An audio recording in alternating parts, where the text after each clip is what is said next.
Well, welcome back to the Rainbow Studio. I'm your host, Craig Winn. This is your co-host, Wookie. Wookie wants you to know that he was there during the entire time that I wrote Twistianity and even Goddamn Religion. So he feels like, he has a contribution to make to these programs. What we were doing at the end of our last program yesterday on Appalling Twistianity was reviewing what had been scribed by Moshe in the Torah in the concluding book called Dabarim, Words, because it provides the ultimate test for how one goes about determining if someone is speaking for God or against him. And this is something that so few people are aware of, that God actually gave us the means that we could deploy to determine if, for example, the Christian New Testament, the Talmud, the Quran, the Zohar is from Yahweh or an imposter. And what we find is that we don't have to guess as to whether or not the Christian New Testament is true, because God gave us the answer. The answer is it's not. And the same thing is true with the Talmud, with the Zohar, with the Quran. The same test can be used for all of them, and in all cases it proves that they are not. And as I shared yesterday, there are some surprises when you apply this test that people normally wouldn't expect. But there are books like the Book of Enoch, Ezekiel, that are not true. The book of Esther would also fall into the category of false. Job, Jonah, equally untrue. They all fail the test that Yahweh has prescribed. So it's amazing that these books were maintained as part of the Jewish religion, and that that they've been incorporated into Christian Bibles when they are so obviously false. So we're going to continue with our review of Devarim 18, one of my very favorite assessments that was provided by Moshe, because it empowers reasoned conclusions where you can determine whether or not something is true or false based entirely on the Word of God. So this continues. It says, you can actually become completely and continually perfected by being consistently right. Tamim Haya. You will genuinely exist as totally acceptable when you are truthful and correct, demonstrating integrity and sincerity, becoming, entirely undefiled, upright, and innocent by being honest, described in the call imperfect, with ongoing and genuine implications. With, guess who? Yahweh. Yahweh is the one and only name of the one and only God. And this says, Yahweh, your God. Well, so much for union hours, huh? Look, Yahweh, your God.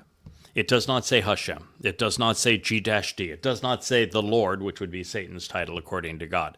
It does not say Jesus. It does not say Allah. It says Yahweh. And we have this testimony right from the Dead Sea Scrolls going back 2,300 years. It says Yahweh. Who in the hell do the religious think they are to erase God's name from his own testimony and replace it with another?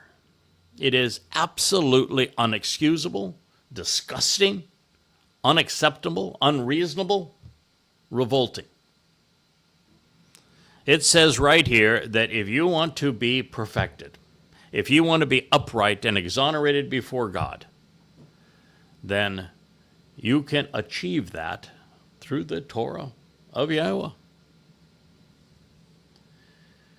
It continues. This is, by the way, that was Devarim, Deuteronomy 18:13, a statement that, of course, completely repudiates and eviscerates Pauline Christianity that is based upon annulling the Torah and claiming that the Torah is a curse which cannot save. God just said the opposite. By comparison, these people from different races and places who you shall dispossess and remove. This is Asher, Atta, Yarash, who, for the benefit of the relationship, you will distance yourself from and disassociate with. He's speaking of the Goyim from the previous statement that we reviewed yesterday, whose religious ways, whose political ideologies Israel were told not to copy, not to emulate, not to associate with, not to bring into their community in any way. He says that those who you shall dispossess and remove, they listen to false prophets who obscure the truth with myths. Well, let me give you a few names of the false prophets. How about Paul? How about Luke? How about Peter? How about Mark? How about whoever the fraud is that wrote Matthew? The fraud who is now credited with John, the book of Revelation. How about the Quran and Muhammad?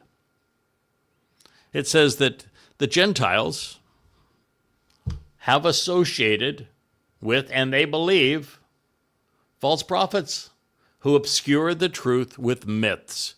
And boy, are there myths in Judaism, Christianity, and Islam. What's interesting is many of the myths in Islam are actually the same myths that are in Judaism, because the rabbis sold Talmud readings to Muhammad to make his God appear religious.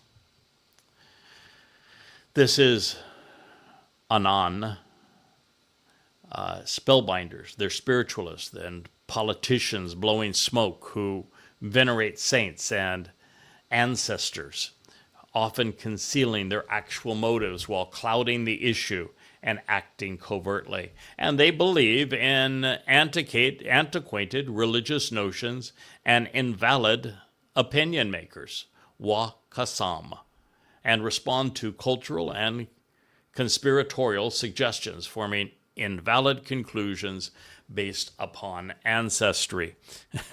Boy, it's obvious that one of two things happened here.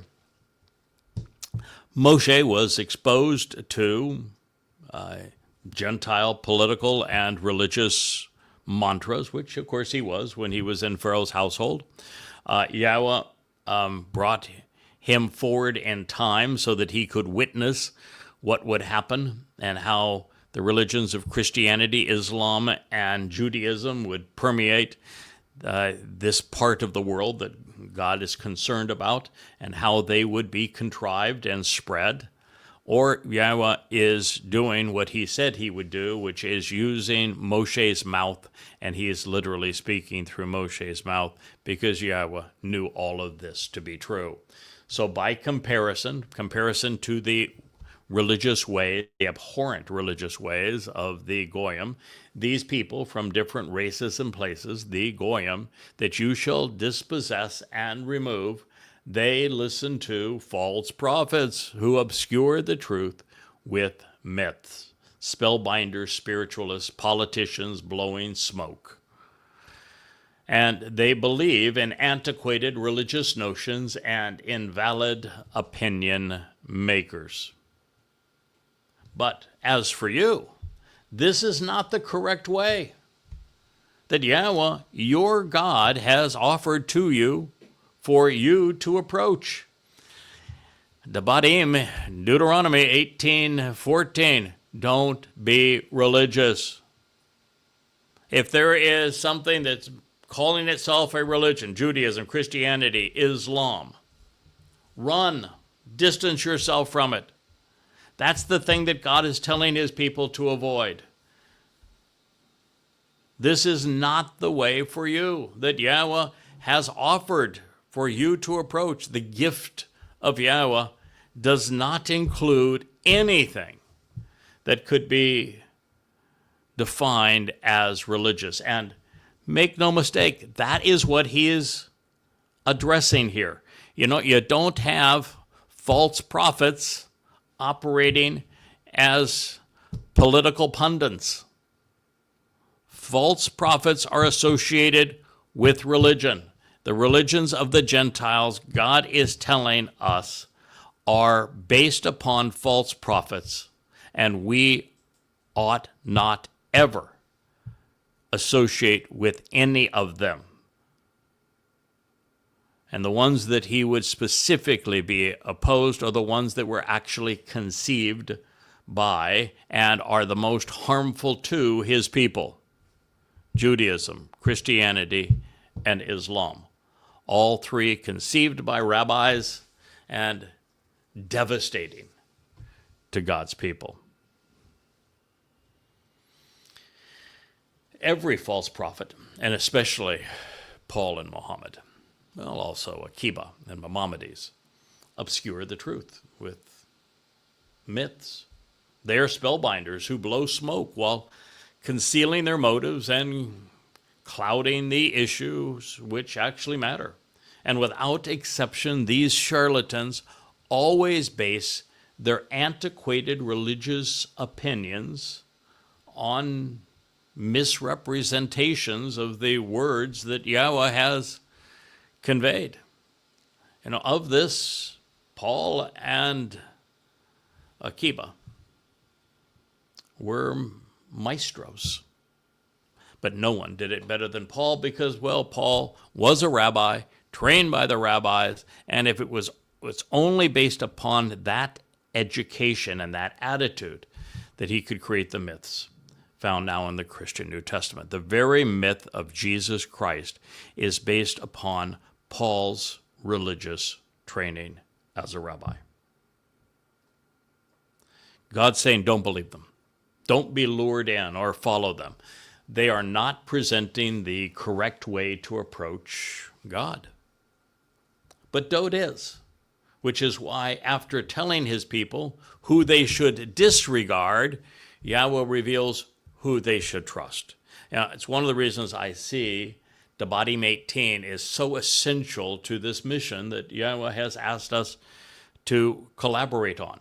And it's why my wife just yesterday and again today came in and said, the next thing you're going to do is to retranslate all of Debatim 18, and you're going to include it in your new book, Coming Home Volume 4, because it is specific to what Yahweh has asked you to accomplish on behalf of Israel, and the fact that you have become the foremost expert at delegitimizing Judaism, Christianity, and Islam, having written 13 books specifically to denounce the false prophets of those religions, while at the same time focusing on the relevance of Dode and how these religions all slandered and robbed Dode of all that he had contributed when he is the central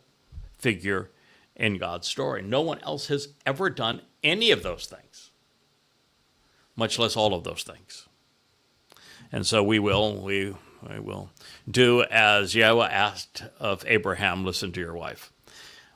Turns out to be pretty wise most of the time.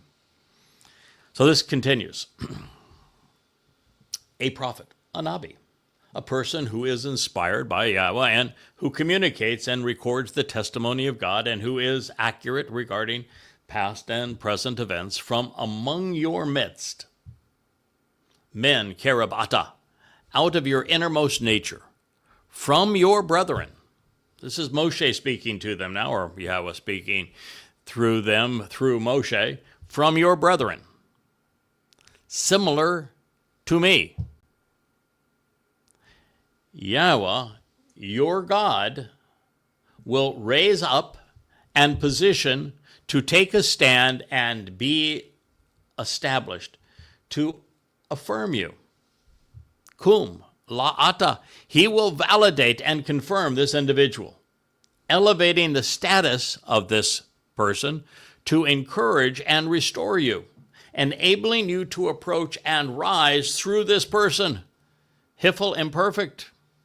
He's going to work through this individual as if he were his understudy, as if he reflected his very nature, which is going to have unfolding implications throughout time. To him, I want you to actually and continually listen. Elhu Shama. It is my will that you genuinely and literally hear him with ongoing implications over time. Call, imperfect, paragogic, none, call, literally, genuinely, actually, imperfect, on an ongoing basis, without remission. Paragogic, with tremendous passion and emphasis. Listen. Debadim words, Deuteronomy 18:15. We're going to continue with this, but there's just so much that is exciting here that I want to bring to your attention. All right. First of all, this person is called a Nabi, a prophet. That means this person cannot be Akiba, cannot be Maimonides. They didn't get any prophecies right. Cannot be Paul, cannot be Luke, cannot be Peter, cannot be Mark, cannot be pseudo Matthew or pseudo John, cannot be in Revelation, cannot be in any of those books, cannot be Muhammad. Why? Because this person is defined as a prophet using Yahweh's standard. Muhammad never got a single prophecy correct. Not one. Paul got the only one that Paul attempted, he got wrong. There are no prophecies that are uttered by Luke or by Mark or by Peter. None. And the prophecies that you find in Revelation are all plagiarized and twisted and paraphrased from actual prophets and from non-prophets. I mean, the number one source cited for Revelation is Ezekiel, and Ezekiel's invalid. That would make it a false book of false prophecy. Well, a true book of false prophecy or a false book of true prophecy. I guess you can't have the double negative, right? That's not right. Okay, well, it's a false book containing false prophecy. So it's a prophet. So this limits the list of people down to about 20 because it says, I want you to listen to him. Now, that means it has to be one of the people who spoke that Yahweh inspired, that is recorded for us to read, or that recorded what Yahweh said through them, so that we have a written text today that we can validate that this person was indeed a prophet, because that would be the only way to listen to them. So that cuts it down to about 20 people. In all time, that's 20 people. It's a pretty short list of people. Let me name drop here so you'll have a few. If he wasn't talking about someone else, you could include Moshe, but you can't include Moshe because he's talking about somebody else. So you could include Eliah, even though Eliah didn't write and Eliah didn't actually issue a prophecy. He's referred to as a prophet because his dress rehearsal for the sacrifice of the Adamah Parah, the red heifer, was conducted when he excoriated the religious and the political elite of Israel. So he could be a person, because we have a marvelous recounting of what he said, and boy, is he someone worth listening to. He's funny. So that's a possibility. Possibility would be Shamuel. Shamuel was a judge, but as a judge he became a prophet, and he's issued some of the most amazing prophecies ever as he was conveying what Yahweh said about Dod in particular. So it could be Shamuel, and we have 2 volumes that we can turn to. His testimony is so extensive, it's actually broken into 2 books. So Shamuel. Dod. Could be Dod. Dod is David. He is the most prolific prophet. He's the prophet of Yahweh who actually wrote the most. And unfortunately, nobody wants to consider Dode a prophet. And yet all of his Mizmor and all of his Mashal, which collectively there are over 100 of them that are ascribed to him, are this vast reservoir of knowledge. In fact, they are the number one manuscripts, scrolls and fragments that were found above the Essene community in the caves of Qumran. The Dead Sea Scrolls have more of Dode's Psalms than anything else. But Dode wrote the Psalms, he wrote the Mizmor, and he is cited throughout the writings.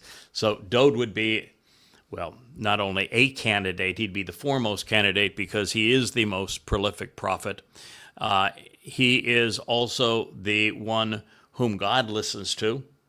He is the central figure in God's story. And he wrote songs for us to sing, which you would naturally want to listen to. So you couldn't have it, couldn't be any better than Dode David. Then you could have other prophets, and I'm going to give you some names, but I'm going to disqualify all of them for you for a reason that will become obvious in a second. My personal favorite, because he wrote the textbook on how to be a choder, how to serve as the nakar, and how one should respond, would be Yeshaya Isaiah. They just don't come any more regal than Yeshaya. Brilliant mind, great vocabulary, sweeping expose on the life of Yisrael and the person who really says more about what we're doing together than anyone else. So Yeshaya, Yirmiyah, which lived within a century of Yeshaya. Hosea, who was the passionate prophet because Yahweh asked him to marry a temple prostitute so that he would have the empathy to understand why God was so disgusted by the adulterous whore that had become Israel and Israel's desire to be religious as opposed to engage in the relationship. So Hosea is another. You could have Yoel, who is becoming a favorite of mine based upon all he had to say so eloquently of what Israel is about to endure and how we're going to engage to make the best of a bad situation. You have Zechariah, who was just so effective at telling us everything we need to know about this, about the two witnesses, about how even Dode, when he returns, is going to be serving as the high priest to anoint the mercy seat of the Ark of the Covenant, telling us how God's going to go about bringing all of his people back to Jerusalem for the sacrifice of the red heifer, how he's going to do away with the whore of Babylon, and then how when he comes back with his beloved son Dode, that the world's going to, that survived, this remnant of Israel is going to cry over this, knowing that he's the one they pierced.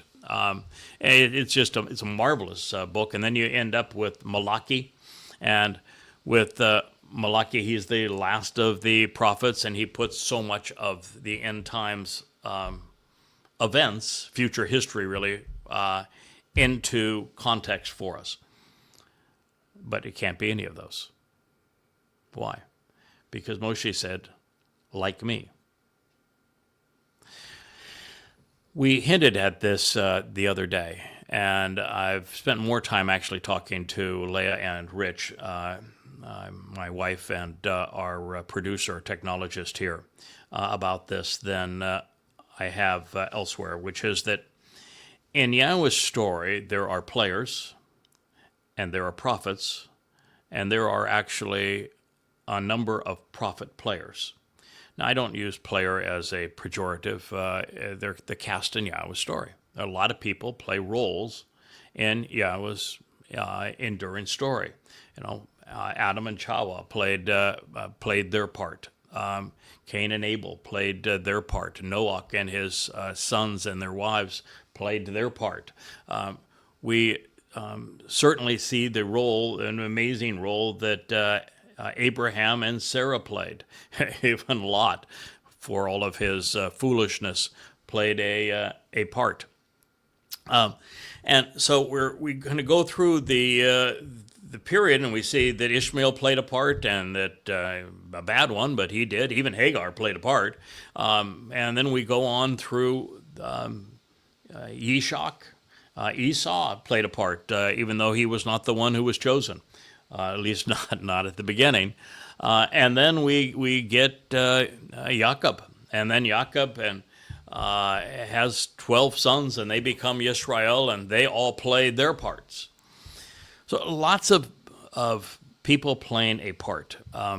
In the end, God has more prophecies about his Choder and his Nakar that play a role in reintroducing God's wayward and antagonistic children, Yisrael and Yehudim, to his name and to his son and to his covenant and to his invitations based on the restoring witness, the Moed Mikre. So there's a number of players in God's story. And I've just shared with you there's a number of prophets in God's story. To be this particular person, you have to be at the intersection of those two. Have the common denominator of both of them. So who were the player prophets? Moshe, but this is not about him. Dod, who's the ultimate player prophet. Now, Shamuel was a character in God's story and also a prophet. So he remains a possibility, but not likely, because Shamuel's role is to introduce us to Dod. So it wouldn't be him, would it? It would be Dod, not Shamuel. Boy, none of the rest of the prophets were players in the story. They simply said, "Thus says Yahweh." And I would stop the list there, and we'd have just Moshe and Dod, with Dod being the only one that would qualify, except there is a reference earlier in Bamidbar in Numbers 11, where Eldod, God's beloved, who is Dod, and my Dod, who is the Goyim, who serves as the right hand of Dod, my Dod, to cleanse and to provide new life for the remnant of Yisrael. And he says both of the two of them are prophets. So you would have a significant player in God's story is Yada, the Nakar, and the Choder, who is considered a prophet. But since that's me, and I'm unaware of any prophecy that I have made on the basis of "Thus says Yahweh," I'm going to disqualify myself from that list. Because while he's referring to me as a prophet, it has to be in a different sense, because I have never said, "Thus says Yahweh," speaking for myself. I've said "Thus says Yahweh" a lot, because guess what? Yashayah and the other prophets say "Thus says Yahweh" frequently, and if I'm reading and sharing what they said, I will read and share what they said, but I'm attributing it to them. So I'm going to have to disqualify myself, because I am unaware of a "Thus says Yahweh." I've made a lot of predictions about what's going to happen in the future. I've always cast those as predictions. Now, the fact of the matter is, thus far, I have never been wrong about those things. So they would fit the test, but I've not stated them as prophecies. I have stated them as logical deductions and rational conclusions based upon the prophecies that Yahweh has conveyed, and an analysis of current events and how they are being, how they could be properly ascribed to those prophecies, and what the natural conclusion is based upon the combination of those things. So they're reasoned conclusions based upon prior prophecy. So that leaves us with one. There's only one prophet like Moshe who was a player, a central player. I mean, a magnificent player. There's three Zeroah. it's uncomfortable for me to admit this because I don't fit into that group. I'm the short stick, if you will, in that group. But according to Yahweh, according to his prophets, the three Zeroah, which is really the most important title that Yahweh ascribes to anyone, are Moshe, Dod, and Yada. And so of the two that are the most important, Moshe and Dod, we're right back to there's only one person in all of human history that this can apply to, Dod David, and he's the person that's already been mentioned. So he's a prophet from among your midst. Well, that would have disqualified me, and so I didn't even have to disqualify myself, but it would disqualify me because I am not from their midst. I am the man from Edom. Now, that's tangentially from their midst because, well, Esau was Jacob's brother after all. But the fact is that I am not from your midst. I could not be the person that Yahweh speaks so vociferously about that is going to reunite Yahweh and Yisrael, Dod and Yehudim, without being a goyim. It's goy. It's because one of the most prolific of these terms is nakar, which means observant foreigner. And I'm routinely referred to as a goy. So I am not of the of your brethren, from your midst, from your brethren, but guess who is? Dod. So, and by the way, Muslims want to claim that this is the one place where, since the Quran says that Muhammad was mentioned in the Torah, and they can't find any place, so they always go to this place because they claim that Muhammad was a prophet, but Muhammad wasn't a prophet, and they claim that Muhammad wasn't, that he was Arab, even though he actually was Jewish, but we do not know. We can't prove that. It's just a 99% likelihood from the evidence. But Muhammad would not fit this because he is not considered of their brethren, and he was not a prophet. It's just Dod. He's the only person who fits this. And he happens to be the most important person in God's story. And the only way that you can find salvation with Yahweh is through Dod. And he is our returning king. So, a prophet from among your midst, from your brethren, similar to me, a player prophet, one of the Zeroah, Yahweh.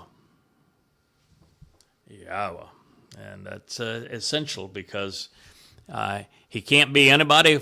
It can't be Jesus, for example, because there's no mention of Yahweh, and Jesus never existed. So myths would be discounted. Myths are not brethren. Myths are myths. They're not brethren. The Christian New Testament repudiates the Torah, so it can't be Jesus because he was, according to Paul, who created him, he came to annul the Torah, so it can't be Jesus from either of those situations. Jesus never existed, and there is no Yahweh in the New Testament, so he didn't come from Yahweh, so Jesus is disqualified. So Yahweh, your God. That would also mean it can't be Akiba, it can't be Maimonides. They weren't prophets, and they completely wrote Yahweh's name out of their story. Will rise up and position to take a stand which establishes and affirms you. So, go through the whole list. Did anybody in Yahweh's story, from beginning to end, anyone other than Dod fill that role? Did Yahweh specifically raise up and position to take a stand someone other than Dod who establishes and affirms you? Dod did it twice already. He's going to do it a third time. And he's the only one that's even done it once. Moshe gave up on him, but it can't be Moshe anyway. He didn't even make it into the promised land, so it's for darn sure it's not Moshe. Can't be their first king, Shaul, because, well, he got his head cut off after he became demon-possessed because Yahweh said, I have nothing to do with you. You're a disgrace. And you look at the kings since, after that time, with the exception of Dod, they were all horrific. So what did Dod do? He established Yisrael. He unified Yisrael. He was the one who protected Yisrael. First, from the dastardly Philistines. He whooped them big time. So he established Yisrael. He even brought Yisrael to Jerusalem. He's the one who acquired the Temple Mount. He's the one who created the city of Dod, which is Jerusalem. It was the unified kingdom under Dod. So he did. Yeah, and Yahweh said, he's my chosen one. Yahweh said, I have anointed him as your Messiah. Yahweh says, he's even my son, my firstborn. And then, of course, who is the one that really establishes and affirms you, validates you, elevating your status, who restores you, who enables you to approach Yahweh? There's only one person in all of human history that has done that. There will be two. There's only one now. Dod. How? Because Dod fulfilled Pesach, Matzah, and Bakurim. In his second of three lives, Dod opened the door to life on Pesach, allowing his corporeal body, his Bashar, to be beaten by the Romans and then crucified, something he himself writes of in first person 1,000 years before he endured it. He even told us the exact date that this would happen, 700 years in advance. It's Dod. He's the one who was crucified, fulfilling Passover in 33 CE, year 4,000 Yah.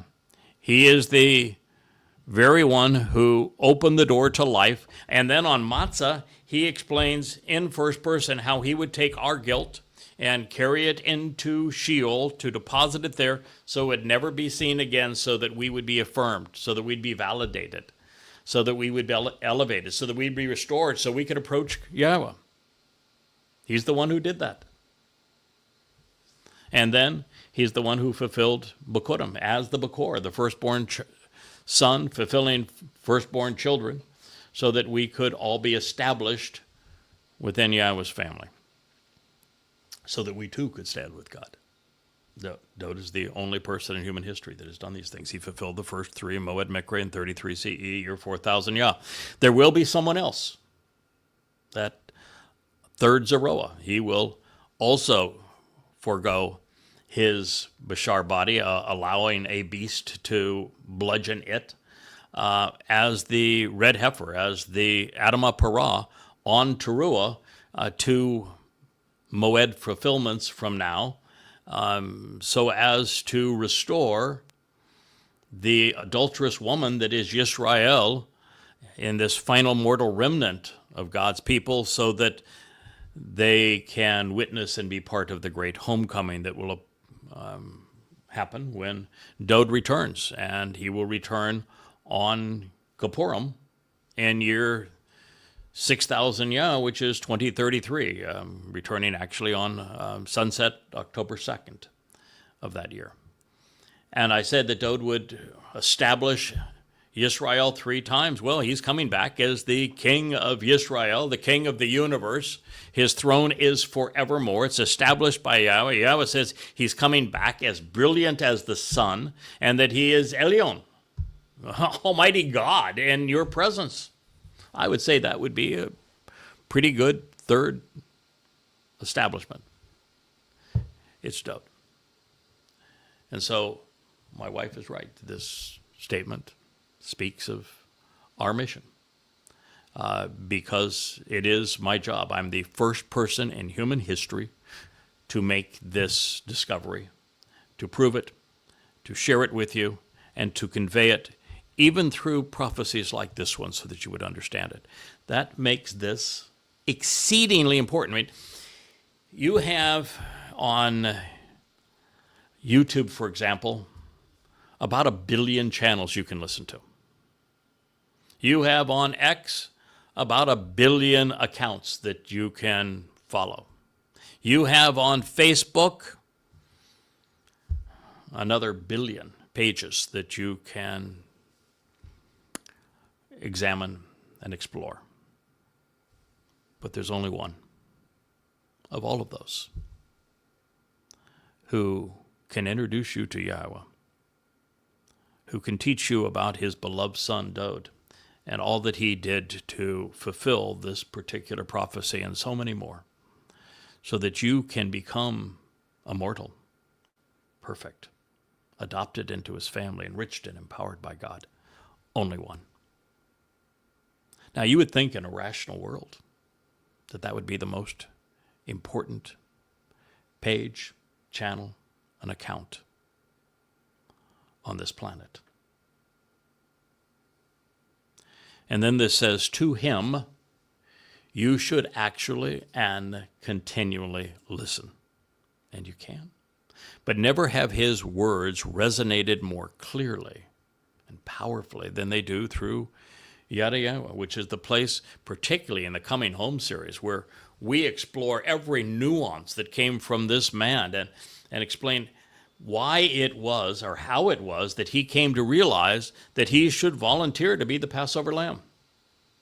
And then why, once he came to recognize by studying what Abraham and Yishak did on Mount Moriah, 400, from his 1,000 years before he would come to make this decision. So 1,000 years earlier, he read what Abraham and Yishak did on Mount Moriah, and he realized that whole narrative of do not take the life of your only son, your beloved son, because Yahweh says, I will provide the lamb. And then he recounted the conversation that Yahweh had with him through Nathan, where he said, you are my beloved son. Dod is my son. I am his father. I'm going to establish his seat of honor forever. And I'm going to build him a house. And he said, oh, now I know. He's going to build a house and a family through me. And I am the son who is going to be offered as that lamb. He came to understand it. I've shared with you how that was possible. I came to the same conclusion, studying this material independently. So he's brighter than me. He certainly did. And then I came to understand why Dod said, I want to do this. Yeah, I know that being crucified doesn't sound like much fun to fulfill Passover. And I recognize that going into hell and taking everyone's guilt with me into hell, that is not going to be a good time. But for crying out loud, it's 2 days. 2 days for all eternity. I can save everyone on earth that capitalizes on what I do on those 2 days, and that 100% of those who enter forevermore will be there because of what I have done for them. Meaning, for the first time ever, in the case of Yehudim, they're going to be respectful, because no one will be there that hasn't benefited from Dod. If you do not love and respect what Dod has done, you're not there. And if you're there because you do respect and love and cherish what Dod has done for you. And so Dod said, sure, it's 2 days for eternity. It makes the impossible job that Moshe said cannot be done, which is to lead and govern and teach God's people. It makes it possible. He said, sure, I'll do it. So now we know how he figured out he should do it, and we figured out why he decided that he should do it. And then he goes on to explain to us why Yahweh agreed. He went to Yahweh and said, we're going to do this. It's a team project, but you're going to bring me back in year 4,000 Yah. He even told us the exact date Dod did. And we're going to do this together. It's the right thing to do. And Yahweh said, that's my guy. That's why I chose him. It is the right thing to do. Remember I told you that I made a decision on Dod based on a criterion that you humans wouldn't know and understand for a very long time as to why he was the right guy, why I chose him, why I called him my son, why I anointed him the Messiah, why I chose him to be king, why he became the shepherd of my people, why I called him the Zeroah, the sacrificial lamb as well, why I made him a prophet so that he would provide the eyewitness testimony of what he himself would do for us. And so, with all of that, obvious, even though no one had figured it out in 3,000 years, even my favorite prophet, Yeshaya, he figured out, he said that the guilt of us all would be laid on him as the Lamb of God, because we have all gone astray. And so Yeshaya figured it out, and Yeshaya even figured it out by introducing it and saying, I want you to listen to the fella that comes to understand who the Zeroah are. When somebody tells you that they understand who the Zeroah are, then they will be in a position to explain exactly what follows related to the fulfillment of Passover. Guess who the first person to ever explain that there were Zeroah, much less identify the three of them? That same fellow.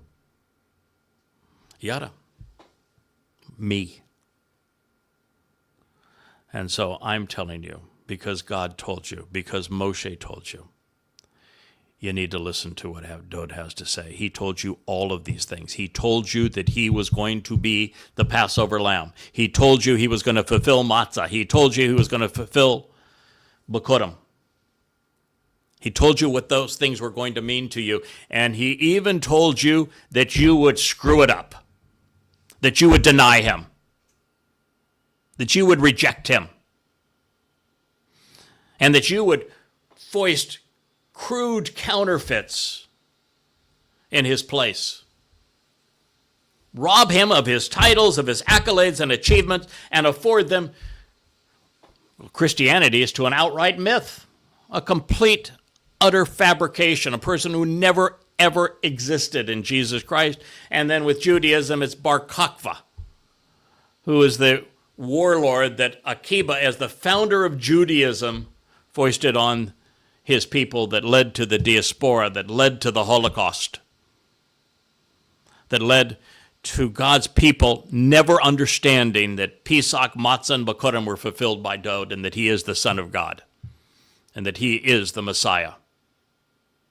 What a shame. And you tell it to people today, and it just go boing, like bonking your head against a stone wall.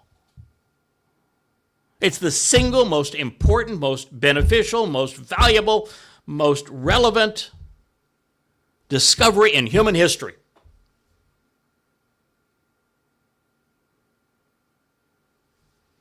And the advice is to listen to him so that you might come to know it too.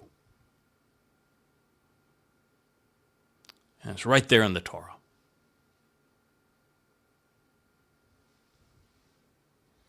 It is my will that you genuinely and literally hear him, with ongoing implications over time. Now you say, well, how could Moshe talk about this? He didn't know Dod. Dod wouldn't be born for another 400 years. Oh, yes, he did. He met exactly with him. You don't know the story of the Torah very well. I have even told this one to you. When Moshe gave up and said to God, you might as well kill me, because no one, not any sole individual, can lead these people, can even endure them, can even comprehend how belligerent they can be. I can't restore your relationship with them or my relationship with them. It's impossible. What did Yahweh do? He showed him exactly how it would be possible. He said to Moshe, there are harvests to come. Do not question whether or not I will be effective and fruitful through those harvests. Bikurim, he fulfilled through Dod. Shabuah and Towrah, he will fulfill through me. Do not even question whether or not I will be successful. And then he gives his Spirit in overabundance to Eldod and to my Dod. And then they speak as prophets, and they reside within the very tabernacle of Yahowah. He told him exactly who Dod was. Eldod, the Almighty's beloved. He even told him the role that I would play in serving as his right hand to cleanse his people and provide them with life in anticipation of his return. And Moshe's response was the first positive response that he had during this whole episode. He says, oh my God, let's celebrate this. This is wonderful, because this was the answer. So he knew all about him. He even knew his name, and he knew that he would be the beloved of the Almighty.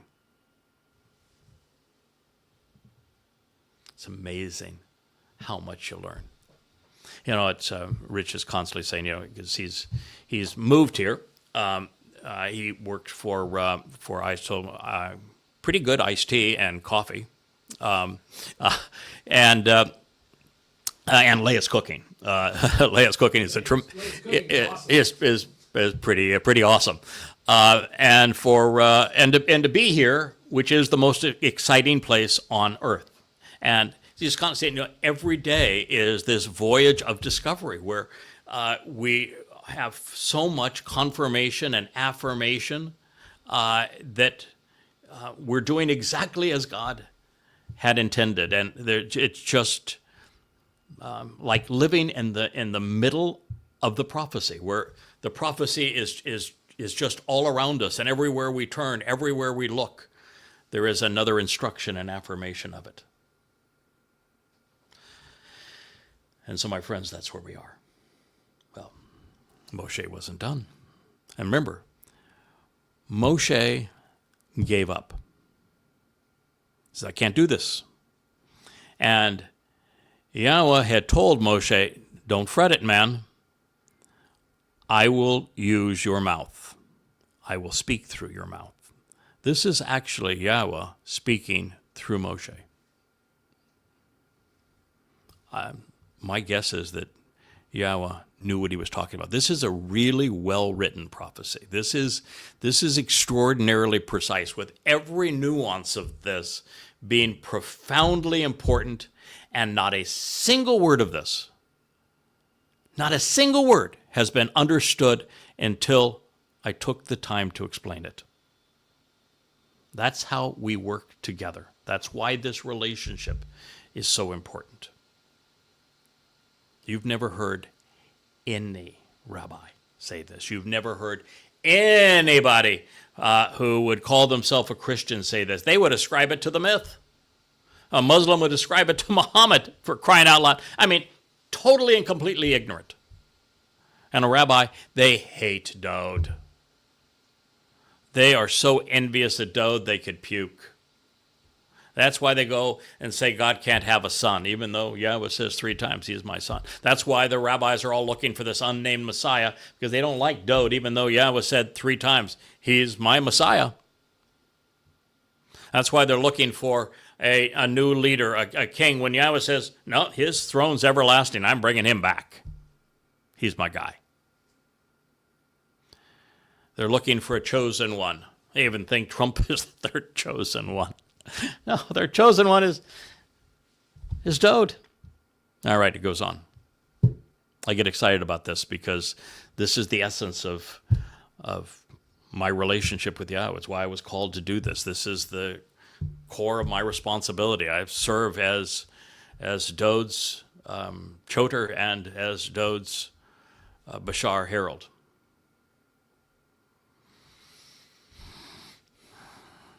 This is consistent with everything.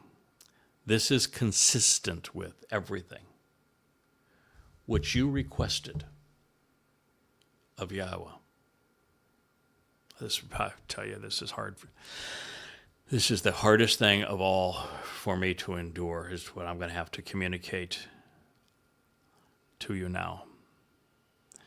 It pains me, Israel, that you could be this obnoxious, this revolting, this utterly disgusting, and you haven't figured it out, and you're still this way. This is consistent with everything which you requested of Yahowah, your God and Choreb, during the day of the assembly, when you said, never again let me hear the voice of Yahowah.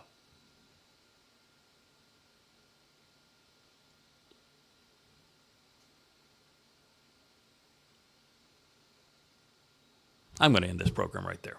I want you to ruminate in that. I want you to think about that, and we'll return to this very statement at our next show. But now you think about it. How horrible that was to say, and the very fact that you have not recovered since. I thank you for listening.